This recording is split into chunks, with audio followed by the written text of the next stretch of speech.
Rebel leader Eshwarappa ಬಿಜೆಪಿಗೆ ಬಿಸಿ ತುಪ್ಪ ಆಗಿದ್ದಾರಾ? Nomination ಹಾಕಿದ ಮೇಲೂ ಕೂಡ ಈಶ್ವರಪ್ಪ ವಿರುದ್ಧ ಕ್ರಮ ತಗೊಳ್ತಾ ಇಲ್ಲ ಅಂತ ಹೇಳಿದ್ರೆ ಬಿಜೆಪಿಯಲ್ಲಿ ಇರುವವರಿಗೇನೆ ಇಷ್ಟ ಇದೆಯಾ ಈಶ್ವರಪ್ಪನವರ ಸ್ಪರ್ಧೆ ಅಂತ?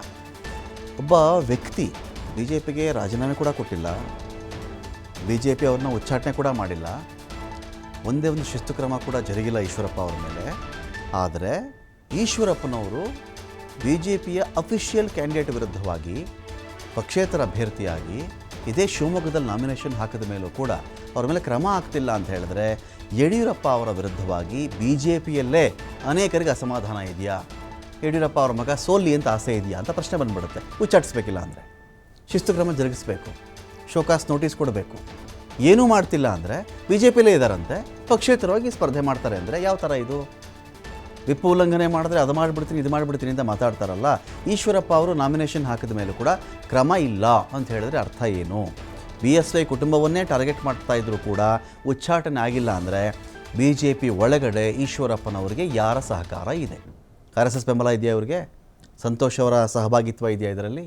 ಅವ್ರು ಸಪೋರ್ಟ್ ಮಾಡಿದರೆ ಗೊತ್ತಿಲ್ಲಪ್ಪ, ನಮಗೇನು ಗೊತ್ತಿಲ್ಲ, ಹೇಳಬೇಕಲ್ಲ, ಇಲ್ಲ ಕ್ರಮ ಜರುಗಿಸ್ಬೇಕು. ಎರಡರಲ್ಲಿ ಒಂದೇ ಚಾಯ್ಸ್ ಸಿಗೋದು ನಿಮಗೆ. ಒಂದು ಪಾರ್ಟಿ ಒಳಗಡೆ ಇದ್ದುಕೊಂಡು ಪಕ್ಷ ವಿರೋಧಿ ಕೆಲಸ ಆಗುತ್ತೆ. ಪಾರ್ಟಿ ಅಫಿಷಿಯಲ್ ಕ್ಯಾಂಡಿಡೇಟ್ ಮತಗಳನ್ನು ಹೊಡಿಬಹುದು ಇವರು, ನಾಳೆ ಅವ್ರು ಸೋಲಿಸಲೂಬಹುದು ಇವ್ರನ್ನ, ಅಥವಾ ಇವರು ಅವ್ರನ್ನೇ ಸೋಲಿಸಬಹುದು, ಗೊತ್ತಿಲ್ಲ ನಮಗೆ. ಸೊ ಹಾಗಿದ್ದಾಗ ಈಶ್ವರಪ್ಪ ಅವ್ರನ್ನ ಕ್ರಮ ಯಾಕೆ ಆಗಲ್ಲ ಗೊತ್ತಿಲ್ಲ. ಇಲ್ಲಿ ಯಾರೋ ಇದು ರಾಧಾ ಮೋಹನ್ ದಾಸ್ ಅಂತೆ, ಅವರೇನು ಹೇಳ್ತಾರೆ, ಉಸ್ತುವಾರಿ ರಾಧಾ ಮೋಹನ್ ದಾಸು, ಹೂಯಿಸ್ ಈಶ್ವರಪ್ಪ ಅಂತಾರೆ ಅವರು. ಈಶ್ವರಪ್ಪ ಯಾರು ಅಂತ ರಾಧಾ ಮೋಹನ್ ದಾಸ್ ಗೊತ್ತಿಲ್ವಾ? BJPಗೆ ಗೊತ್ತಿಲ್ಲ, ಇಲ್ಲ ಯಡಿಯೂರಪ್ಪನಿಗೆ ಗೊತ್ತಿಲ್ವಾ, ಇಲ್ಲ ನಡ್ಡಾ ಅವ್ರಿಗೆ ಗೊತ್ತಿಲ್ವಾ, ಇಲ್ಲ ಅಮಿತ್ ಶಾ ಅವ್ರಿಗೆ ಗೊತ್ತಿಲ್ವಾ? ರಾಧಾ ಮೋಹನ್ ದಾಸ್ ಗೊತ್ತಿಲ್ವಂತೆ. ಗೊತ್ತಿಲ್ಲ ಅಂದಮೇಲೆ ಏನು ಮಾಡಬೇಕು? ಉಚ್ಚಾಟಿಸ್ಬೇಕು ಅವ್ರನ್ನ. ಈ ಥರ ಡಿಸ್ಟರ್ಬ್ ಆಗ್ತಿದೆ, ಇನ್ನು ಪಾರ್ಟಿ ಮೆಂಬರ್ಸ್ ಚೆಕ್ ಮಾಡಬೇಕು ಮೆಂಬರ್ಶಿಪ್ನ. ಈಶ್ವರಪ್ಪ ಮೆಂಬರ್ರಾ, ಇದೇ ಮಿನಿಸ್ಟರ್ ಆಗಿದ್ದೀರಾ ಅವರು, ಏನಾಗಿದ್ರು ಅಂತ ಚೆಕ್ ಮಾಡಬೇಕು. ಚೆಕ್ ಮಾಡಿ ನಮ್ಮ ಪಾರ್ಟಿಗೆ ತೊಂದರೆ ಮಾಡ್ತಿದ್ರೆ ಅಂದರೆ ಅವ್ರನ್ನ ಆಚೆ ಕಳಿಸ್ಬೇಕು. ಏನೂ ಮಾಡಿದೆ ಹುಯಿಸ್ ಈಶ್ವರಪ್ಪ ಅಂದುಬಿಟ್ರೆ ಮುಗಿದು ಹೋಯ್ತಾ? ಈಶ್ವರಪ್ಪ ಅವರಿಗೆ ಪಕ್ಷ ಗೌರವ ಕೊಡಬೇಕು ಅಂತ ವಹಿಸ್ಕೊಳ್ತಾ ಇದ್ದಾರೆ ಯತ್ನಾಳ್ ಅವರು ಒಂದು ಕಡೆ. ಮತ್ತೊಂದು ಕಡೆ ವಿಜೇಂದ್ರ, ರಾಘವೇಂದ್ರ, BSY ಅವ್ರಿಗೂ ಕೂಡ ಈಶ್ವರಪ್ಪ ಅವರೇ ಟಾರ್ಗೆಟ್ ಆಗಿದ್ದಾರೆ. ಇಲ್ಲಿ ಯಡಿಯೂರಪ್ಪ ಅವರ ಫ್ಯಾಮಿಲಿಗೆ ಡ್ಯಾಮೇಜ್ ಮಾಡಬೇಕು ಅಂಥೇಳಿ ಟಿಕೆಟ್ ವಿಚಾರದ ಅಸಮಾಧಾನನೋ, ಪ್ರಾಬಲ್ಯದ ವಿಚಾರದ ಅಸಮಾಧಾನನೋ, ಅಥವಾ ಈ ಬಾರಿ ಎಲ್ರಿಗೂ ಟಿಕೆಟನ್ನು ಕೊಡೋ ವಿಚಾರದಲ್ಲಿ ಅವರೇ ಟಿಕೆಟ್ಗಳನ್ನ ಅವ್ರವ್ರಿಗೆ ಯಾರ್ಯಾರು ಬೇಕೋ ಕೊಟ್ಕೊಂಡಿದ್ದಾರೆ, ಇವರಿಗೆ ಅನ್ಯಾಯ ಮಾಡಿದ್ದಾರೆ ಅಂತನೋ. ಕಳೆದ ಬಾರಿ ಒಬ್ಬರು ವಹಿಸ್ಕೊಂಡಿದ್ರು ಟಿಕೆಟು, ಆಗ ಸೋಲಾಯಿತು. ಅದು ಲಿಂಗಾಯತ ಕಮ್ಯುನಿಟಿ ಟಾರ್ಗೆಟ್ ಮಾಡ್ಕೊಂಡಿದ್ರು, ಹಿರಿಯರ ಮೂಲೆ ಗುಂಪಾಗಿದ್ದರು. ಈಗ ಅವ್ರು ಬೇಡ ಅಂತ ಯಡಿಯೂರಪ್ಪ ಅವರ ಬಣಕ್ಕೆ ಬಂದಾಗ, ಯಡಿಯೂರಪ್ಪ ಅವರ ಮಗನ ಮೇಲೆ ಈಶ್ವರಪ್ಪನವ್ರು ಕ್ಯಾಂಡಿಡೇಟ್ ಆಗಿ ನಿಂತ್ಕೊಂಡಾಗ ಒಂದು ಕ್ರಮ ಆಗಿಲ್ಲ ಅಂತ ಹೇಳಿದ್ರೆ BJPಯಲ್ಲಿ ಅಪರಾತಪರ ಆಗ್ತಾ ಇದೆಯಾ? ಎಲ್ಲವೂ ಸರಿಯಾಗಿಲ್ವಾ? ಈಶ್ವರಪ್ಪ ಅವರ ಮೇಲೆ ಕ್ರಮ ತೆಗೆದುಕೊಳ್ಳುವಂತಹ ತಾಕತ್ತು ಯಾರ್ಯಾರಿಗೂ ಇಲ್ವಾ? ಮೀಟ್ ಮಾಡೋದಕ್ಕೆ ಕರೆದು ಅಮಿತ್ ಶಾ ಅವರು ಬನ್ನಿ ಡೆಲ್ಲಿಗೆ ಬನ್ನಿ ಮಾತಾಡೋಣ ಅಂತ ಹೇಳಿ, ಆಮೇಲೆ ಅವ್ರಿಗೆ ಅಲ್ಲಿ ಅಪಾಯಿಂಟ್ಮೆಂಟೇ ಸಿಕ್ಕಲಿಲ್ಲ, ಒಳಗಡೆ ಕರೀಲೇ ಇಲ್ಲ ಅಂತ ಹೇಳಿದಾಗ ಅದಾದ ಮೇಲೆ ಈಶ್ವರಪ್ಪ ಅವರಿಗೆ ಸಿಟ್ಟು ಬಂದಿದೆ. ಈಗ ಅವ್ರ ಕ್ಯಾಂಡಿಡೇಚರ್ ಕೂಡ ಅಂದರೆ ಅವ್ರ ಕ್ಯಾಂಡಿಡೇಟು ಅಂತ ನಾನು ಅನೌನ್ಸ್ ಮಾಡ್ಕೊಂಡಿದ್ದಾರೆ, ನಾಮಿನೇಷನ್ ಹಾಕಿದ್ದಾರೆ. ಈಗ BJPಗೆ ಒದ್ದಾಟ ಶುರುವಾಗಿದೆ. मोदी जी का फोटो लगा कर कोई प्रचार करता है तो अच्छी बात है, पूरे साल करें वो। चुनाव के समय चुनाव के नियमों का पालन करना होता है, और चुनाव का नियम बहुत साफ है। मोदी जी भारतीय जनता पार्टी के नेता हैं, और मोदी जी ने जिसको टिकट दिया है उनके फोटो का उपयोग सिर्फ वही कर सकता है। शेष अगर कोई भी करता है तो हमारे यहाँ इंडियन पेनल कोड में भी एक धारा है 420, ये एक प्रकार की राजनीतिक 420 ही है। शोभा नहीं देती लोगों को धोखा दे करके, छल और कपट करके, राजनीतिक धूर्तता करके आप जनता का वोट हासिल करना चाहेंगे। ವಿಜೇಂದ್ರ ಕೆಲವು ಸೊಕ್ಕಿನ ಮಾತಾಡಿದ್ದಾರೆ. ಇನ್ನು ಈ ವಿಜೇಂದ್ರ ಎಳಸು, ಏನು ಹೇಳಬೇಕು, ಏನು ಮಾತಾಡಬೇಕು, ಹಿರಿಯರ ಬಗ್ಗೆ ಏನು ಮಾಡಬೇಕು ಗೊತ್ತಿಲ್ಲ. ಈಶ್ವರಪ್ಪ ಬಾಯಿ ಬಂದಂಗೆ ಮಾತಾಡಬಾರ್ದು ಈ ಮಾತನ್ನು ಹೇಳಿದ್ದಾರೆ. ಸತ್ಯ ಹೇಳಿದ್ರೆ ಸಿಟ್ಟು ಬರುತ್ತೆ. ಅಪ್ಪ ಮಕ್ಕಳ ಕೈಲಿ ಪಾರ್ಟಿ ಇಲ್ವಾ ಇವತ್ತು? ಎಲ್ಲ ಹಿಂದುತ್ವದ ನಾಯಕರ ಪಕ್ಕಕ್ಕೆ ಸರಿಸಿಲ್ವಾ? ಗೆಲ್ಬೇಕು ಅಲ್ಲಿ ಜಾತಿ ರಾಜಕಾರಣ ಮಾಡ್ತಾ ಇಲ್ವಾ? ಗೆಲ್ಬೇಕು ಅಲ್ಲಿ ಕಾಂಗ್ರೆಸ್ ಜೊತೆ ಹೊಂದಾಣಿಕೆ ಮಾಡ್ಕೊಂಡಿಲ್ವಾ? ಇದಕ್ಕೆ ಉತ್ತರ ಕೊಡ್ಲಿ ವಿಜೇಂದ್ರ, ಇದಕ್ಕೆ ಉತ್ತರ ಕೊಡ್ಲಿ ಯಡಿಯೂರಪ್ಪನವರು. ಅವ್ನು ಯಾವಂದ್ರೆ ನನಗೆ ಹೇಳೋದಕ್ಕೆ ಯಾವನ್ ವಿಜೇಂದ್ರ? ಅವನಿಗೂ BJPಗೆ ಏನು ಸಂಬಂಧ? ಅವ್ರ ಅಪ್ಪ ಶ್ರಮ ಹಾಕಿದ್ದಾರೆ, ಬೆವರು ಸುರಿಸಿದ್ದಾರೆ, ರೈತರ ಪರ ಹೋರಾಟ ಮಾಡಿದ್ದಾರೆ. ಅವ್ರ ಜೊತೆ ನಾನು ಹೋರಾಟ ಮಾಡಿದ್ದೀನಿ. ನನಗೆ ಅವನಿಗೆ ಗಡುವು ಕೂಡ ಅವನು ಯಾವನು? ಹೋಗಿ ದೆಹಲಿಯಲ್ಲಿ 6 ತಿಂಗಳು ಕೂತ್ಕೊಂಡು ಅಪ್ಪ ಮಕ್ಕಳು ಹಠ ಹಿಡಿದು ಅಧ್ಯಕ್ಷರು ಮಾಡ್ಕೊಂಡು ಬಂದಿಯಾರಲ್ಲ, ಇದೇನ ಅವನ ಸಾಧನೆ? ಅವನಿಗೆ ಹಿರಿಯರಿಗೆ ಏನು ಗೌರವ ಕೊಡಬೇಕು ಮುಂದೆ ಕಲ್ತ್ಕೊಳ್ಳಿ. ಅದಿಲ್ದೇನೆ ರಾಜ್ಯ ಅಧ್ಯಕ್ಷ ನಾನು ಏನು ಕಡ್ದಿಯಾನ ಯಾವತ್ತು ಯಾವ್ದಾರು ಒಂದು ಹೋರಾಟದಲ್ಲಿ ಭಾಗವಹಿಸ್ಯಾನ ಒಂದು ಸಂಘಟನೆಯಲ್ಲಿದ್ದ ರಾಜಾ ಹುಲಿ ಕೂಡಿ ಮಾಡ್ಬೇಕು ಅವರು ಅವ್ರ ಲೋಕಸಭಾ ಕ್ಷೇತ್ರದಾಗಿದೆ. ಇನ್ನೂ ಕೆಲವೊಂದು ಜನ ಈಗೇನು ರಾಜ್ಯ ಪದಾಧಿಕಾರಿಗಳಾಗ್ಯಾರಲ್ಲ BJP ಒಳಗೆ, ಅವರು ಇನ್ನ ಪಕ್ಷದ ಅಭ್ಯರ್ಥಿಗಳ ವಿರುದ್ಧ ಕೆಲಸ ಮಾಡ್ಲಕತ್ತಾರ. ಅದು ಹಾಸನ ಇರ್ಬೋದು, ತುಮಕೂರು ಇರ್ಬೋದು, ಬಾಗಲಕೋಟೆ ಇರ್ಬೋದು, ಇವರೆಲ್ಲ ಪದಾಧಿಕಾರಿ ಆಗ್ಯಾರ ರಾಜ್ಯದ್ದು. ಆದ್ರೆ ಎಲ್ಲ ಒಳಗ ಕಾಂಗ್ರೆಸ್ನ ಏಜೆಂಟ್ರ ಕೆಲಸ ಮಾಡ್ತಾರೆ. ಅವ್ರಿಗೆ ವಿಜೇಂದ್ರ ಅವ್ರಿಗೆ ಸರಿಯಾಗಿ ಕೆಲಸ ಮಾಡ್ಲಿಕ್ಕೆ ಹಚ್ಬೇಕು, ಇಲ್ಲಕಂದ್ರೆ ರಾಜೀನಾಮೆ ತಗೊಂಡು ಅವ್ರನ್ನ ಮುಕ್ತ ಮಾಡಬೇಕು. ಇಲ್ಲಾಂದ್ರೆ ವಿಜೇಂದ್ರನೇ ತಪ್ಪಿದಸ್ತಾಗ್ತಾರೆ. ಮುಂದಿನ ದಿವಸ ಕ್ರಮ ಮಾಡ್ಬೇಕು. ಅವ್ರ ವಿಜೇಂದ್ರ ರಾಜ್ಯಾಧ್ಯಕ್ಷದ ಮತ್ತು ತನಗೆ ಬೇಕಾದವ್ರನ್ನೆಲ್ಲ ರಾಜ್ಯ ಉಪಾಧ್ಯಕ್ಷ ಪ್ರಧಾನ ಕಾರ್ಯದರ್ಶಿ ಮಾಡ್ಕೊಂಡ ಅವರೇ ಪಕ್ಷದ ವಿರುದ್ಧ ಕೆಲಸ ಮಾಡ್ಲಕತ್ತಾರೆ. ಅಭ್ಯರ್ಥಿಗಳ ವಿರುದ್ಧ ಕೆಲಸ ಮಾಡೋದು ಆರೋಪ ಅದು.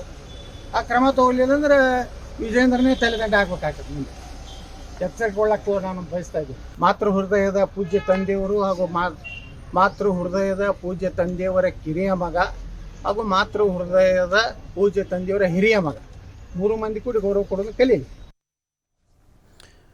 ಈಶ್ವರಪ್ಪ ಅವ್ರ ಮೇಲೆ ಕ್ರಮ ತಗೊಳ್ಳೋಕ್ಕೂ ಆಗ್ತಾ ಇಲ್ಲ. ಈಶ್ವರಪ್ಪ ಅವ್ರ ಮೇಲೆ ಕ್ರಮ ತೆಗೆದುಕೊಳ್ಳೋದಕ್ಕೆ RSS ಬಿಡ್ತಾ ಇಲ್ಲ. ಒಂದು ಕಡೆ RSS ಕಡೆಯಿಂದ ಇದು ಈಶ್ವರಪ್ಪ ಅವರ ಮೂಲಕ ಏನು ಸಂದೇಶ ಅಂತ ಹೇಳಿದ್ರೆ, ಯಡಿಯೂರಪ್ಪನವರೇ ಎಲ್ಲ ಅಲ್ಲ, ಯಡಿಯೂರಪ್ಪನವರ ಫ್ಯಾಮಿಲಿಯೇ ರಾಜ್ಯ BJPಯಲ್ಲಿ ಎಲ್ಲವೂ ಅಲ್ಲ. ಈ ಬಾರಿ RSS ತೆಕ್ಕೆಯಿಂದ ಟಿಕೆಟ್ಗಳು ಜಾರಿ, ಅದು BSY ಅವರ ತೆಕ್ಕೆಗೆ ಬಂತು. ಅವ್ರಿಗೆ ಯಾರ್ಯಾರು ಬೇಕೋ ಅವ್ರು ಕೊಟ್ಕೊಂಡ್ರು, ಹೈಕಮಾಂಡ್ನ ಮನವೊಲಿಸಿ ಅಂತ ವಿಷಯ ಇರೋದು. ಸೊ ಹಾಗಾಗಿ ಯಡಿಯೂರಪ್ಪ ಅವ್ರು ಇಷ್ಟಾಗಿ ಬೆಳೆಸ್ಬೇಕು. ನಾವು ನಮ್ಮ ಮಾತೇನು ನಡೆದಿರೋ ರೀತಿಯಲ್ಲಿ ಡೈರೆಕ್ಟ್ ಹೈಕಮಾಂಡ್ಗೆ ಹೋಗಿ ಇವರೇನೋ ಟಿಕೆಟ್ ಎಲ್ಲ ತೊಗೊಂಡು ಬಂದಿದ್ದಾರೆ.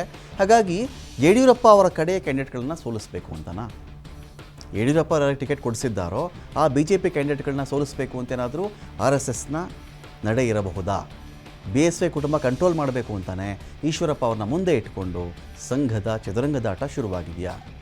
ಹಾಗಾದರೆ BJP ಉಚ್ಚಾಟಿಸ್ಬೇಕು ಈಶ್ವರಪ್ಪ ಅವ್ರನ್ನ, ತೊಂದರೆ ಆಗ್ತಾಯಿದೆ. ಖುದ್ದು ಯಡಿಯೂರಪ್ಪ ಅವರ ಮಗನ ವಿರುದ್ಧವಾಗಿಯೇ ಸ್ಪರ್ಧೆ ಮಾಡಿದ್ದಾರೆ. ಇನ್ನು BJPಯಲ್ಲೇ ಇದ್ದಾರೆ. BJPಯ ಅಫಿಷಿಯಲ್ B.Pharm ಅವರಿಗೆ ಸಿಕ್ಕಿಲ್ಲ. ಪಕ್ಷೇತರರಾಗಿ ಅವರು ನಾನು ನಾಮಪತ್ರ ಸಲ್ಲಿಸ್ತಾ ಇದ್ದೀನಿ ಅಂತ ಸಲ್ಲಿಸಿದ್ರು. ಈಶ್ವರಪ್ಪ ಅವ್ರನ್ನ ಒಂದು ವೇಳೆ ಉಚ್ಚಾಟನೆ ಮಾಡಿದ್ರೆ ಹಿಂದುತ್ವದ ಮತಗಳು ಕೈ ಬಿಡಬಹುದು ಎನ್ನುವ ಭಯ ಏನಾದರೂ ಇದೆಯಾ? ಮಲೆನಾಡು ಕರಾವಳಿ ಭಾಗದಲ್ಲಿ ಹಿಂದುತ್ವದ ಮತಗಳು ಛಿದ್ರವಾಗುವ ಭೀತಿ BJPಗೆ ಇದೆಯಾ? ಉಚ್ಚಾಟನೆ ಮಾಡದೇ ಇದ್ದರೆ BSY ಕುಟುಂಬಕ್ಕೆ ರಾಜ್ಯದಲ್ಲಿ ಭಾರಿ ಮುಖಭಂಗವಾಗುತ್ತೆ. ಯತ್ನಾಳರು ಮಾತಾಡ್ತಾ ಇದ್ದಾರೆ, ಯಡಿಯೂರಪ್ಪನವ್ರ ಮನೆಗೆ ಟಿಕೆಟ್ ಆಗಬೇಕು, ಯಡಿಯೂರಪ್ಪನವ್ರು ಹೇಳಿದವ್ರಿಗೆ ಟಿಕೆಟ್ ಆಗಬೇಕು, ಅವ್ರ ಮಗ ಒಬ್ಬ MP ಆಗಬೇಕು, ಇನ್ನೊಬ್ಬ ರಾಜ್ಯಾಧ್ಯಕ್ಷ ಆಗಬೇಕು, ಇನ್ನೊಬ್ಬರಿಗೆ ಇನ್ನೊಂದು ಸ್ಥಾನ ಬರಬೇಕು. ನಾಳೆ ಬಿಟ್ಟರೆ ಯಡಿಯೂರಪ್ಪ ಅವರ ಮನೆಯಲ್ಲಿ ಯತ್ನಾಳರು ಹೇಳಿದ ಮಾತಿದು, ಅವರ ಮನೆ ನಾಯಿಗೂ ಬೆಕ್ಕಿಗೂ ಒಂದು ಟಿಕೆಟ್ ಕೊಡಿಸ್ಬಿಡ್ತಾರೆ ಅವರು. ಯತ್ನಾಳರು ಹೇಳಿದ ಮಾತಿದು. ಏನಿಂಥದ್ದು? ಇವ್ರ ಮನೆ ಮಾತ್ರನಾ, ಬೇರೆ ಯಾರು ಬೆಳಿಲೇಬಾರ್ದಾ? ಯತ್ನಾಳರ ಕ್ವಶನ್ ಇತ್ತಿದ್ದು. ಯತ್ನಾಳರ ವಿರುದ್ಧ ಮತ್ತು ಈಶ್ವರಪ್ಪ ವಿರುದ್ಧವಾಗಿ ಕ್ರಮ ಕೈಗೊಳ್ಳೋದಕ್ಕೆ ಇದೀಗ ದುಂಬಾಲು ಬಿದ್ದಿದ್ದಾರೆ BSY. ಕ್ರಮ ಆಗಲೇಬೇಕು, ತೊಂದರೆ ಆಗುತ್ತೆ ಅಂತ. ಸದ್ಯಕ್ಕೆ ಈಶ್ವರಪ್ಪ ಅವ್ರನ್ನ ಮುಟ್ಟಿದ್ರೆ ಬೇರೆ ರೀತಿ ಸಂದೇಶ ಹೋಗುತ್ತೆ ಅಂತ ಹೇಳಿ ಭೀತಿ ಇದೆ. ಹಿಂದೆ ಕೂಡ ಇದೇ ಈಶ್ವರಪ್ಪ ಅವರು ಬ್ರಿಗೇಡ್ ಮಾಡಿದರು, ರಾಯಣ್ಣ ಬ್ರಿಗೇಡ್ ಅಂತ ಮಾಡ್ಕೊಂಡಿದ್ರು. ಇದೇ ಯಡಿಯೂರಪ್ಪನವ್ರು ಮುಖ್ಯಮಂತ್ರಿ ಆಗಿದ್ದಾಗ ಸಮಾವೇಶ ಕರೆಯೋದೇನು, ಪೋಸ್ಟ್ಗಳಲ್ಲಿ ಯಡಿಯೂರಪ್ಪ ಅವ್ರನ್ನ ಬಿಟ್ಬಿಡೋದೇನು, ವಿಜೃಂಭಣೆ ಎಲ್ಲವೂ ಇತ್ತು ರಾಯಣ್ಣ ಬ್ರಿಗೇಡ್ ವಿಚಾರದಲ್ಲಿ. ಅಂದರೆ ಯಡಿಯೂರಪ್ಪನವ್ರಿಗೆ ಯಾವಾಗೆಲ್ಲ ಮೂಗುದಾರ ಹಾಕಬೇಕು, ಯಾವಾಗೆಲ್ಲ ಅವ್ರನ್ನ ಕಂಟ್ರೋಲ್ ಮಾಡಬೇಕು, RSSಸು ಈಶ್ವರಪ್ಪ ಅವ್ರನ್ನ ಮುಂದೆ ಇಟ್ಕೊಳ್ಳುತ್ತಾ ಅಂತ ಪ್ರಶ್ನೆ ರಾಜಕೀಯ ವಲಯದಲ್ಲಿದ್ದು. 45 ವರ್ಷಗಳಿಂದ BJP ಪಕ್ಷ ಕಟ್ಟಿದವರಿಗೆ ಉಚ್ಚಾಟನೆ ಶಿಕ್ಷೆ ಏನಾದರೂ ಆಗಿಬಿಟ್ರೆ ಕಾರ್ಯಕರ್ತರು ಏನು ಮಾಡ್ತಾರೆ? ಹಾಗಾಗಿ ಈಶ್ವರಪ್ಪ ಅವ್ರನ್ನ BJP ಸಹಿಸ್ಕೊಳ್ತಾ ಇದೆಯಾ? ಏನೂ ಮಾಡಲಾದ ಅಸಹಾಯಕ ಸ್ಥಿತಿಯಲ್ಲಿ ದೇಶದ ದೊಡ್ಡ ಪಕ್ಷ, ಅಂಥ ಪಕ್ಷ, ಇಂಥ ಪಕ್ಷ, ವಿಶ್ವದಲ್ಲೇ ದೊಡ್ಡ ಕಾರ್ಯಕರ್ತರು ಎಲ್ಲ ಮಾತಾಡ್ತಾರಲ್ಲ, ಇಂಥ ಒಂದು ಪಾರ್ಟಿಯಲ್ಲಿ ಒಂದು ಪಕ್ಷ ವಿರೋಧಿ ಕೆಲಸ ಆದ ಹೊರತಾಗಿಯೂ ಈಶ್ವರಪ್ಪ ಅವ್ರ ಮೇಲೆ ಕ್ರಮ ಇಲ್ಲ ಅಂತ ಹೇಳಿದ್ರೆ BJP ಹೈಕಮಾಂಡ್ ಇಷ್ಟೊಂದು ವೀಕಾ? ಯಡಿಯೂರಪ್ಪನವರೇ ಇಷ್ಟೊಂದು ವೀಕಾ? ಯಡಿಯೂರಪ್ಪನವ್ರ ಕೈಲಿ ಈಶ್ವರಪ್ಪ ಅವ್ರನ್ನ ಹ್ಯಾಂಡಲ್ ಮಾಡೋಕ್ಕಾಗಲ್ವಾ? ಬರೀ ಮಾತಾಡ್ಕೊಂಡು ಕ್ಯಾಮ್ರಾ ಕಾಣಿಸ್ದಾಗ, ಮೈಕ್ ಲೋಗೋಗಳು ಕಾಣಿಸ್ದಾಗ, ಮೈಕ್ ಕಾಣಿಸ್ದಾಗ ಇಷ್ಟು ಮಾತಾಡ್ಕೊಂಡ್ರೆ ಮುಗಿದು ಹೋಯ್ತಾ? ವಿಧಾನಸಭೆಯಲ್ಲಿಯೂ ಶಾಸಕ ಸ್ಥಾನ ತ್ಯಾಗ ಮಾಡಿದರು ಈಶ್ವರಪ್ಪ ಅವರು. ಹಾವೇರಿಯಲ್ಲಿ ಮಗನಿಗೆ ಟಿಕೆಟ್ ಕೊಡೋದಾಗಿ BSY ಭರವಸೆ ಕೊಟ್ಟಿದ್ದರಂತೆ. ಆದರೆ ವಿಜೇಂದ್ರ ಅವರಿಗೆ ಪರ್ಯಾಯವಾಗಿ ಯಾರೂ ಬೆಳೆಯಬಾರದು ಅಂಥೇಳಿ BSYನ ಪ್ಲಾನ್ ಇತ್ತು ಅಂತ ಕಾಣುತ್ತೆ. ಅದು ಈಶ್ವರಪ್ಪನವರ ವರ್ಷನ್. ಅದು ಈಶ್ವರಪ್ಪ ಪುತ್ರನ ಬದಲು ಬಲವಂತವಾಗಿ ಬೊಮ್ಮಾಯಿ ಅವರಿಗೆ ಹಾವೇರಿಯಲ್ಲಿ ಟಿಕೆಟ್ ಕೊಟ್ಟರು. ತನ್ನ ಮಗನಿಗೆ ಟಿಕೆಟ್ ತಪ್ಪಿಸಿದ್ರು. ನಾನು ನಿಮ್ಮ ಮಗನ ವಿರುದ್ಧ ನಿಲ್ತೀವಿ ಅಂಥೇಳಿ ಈಶ್ವರಪ್ಪ ನಿಂತರೂ ಕ್ರಮ ಮಾತ್ರ ಆಗಿಲ್ಲ.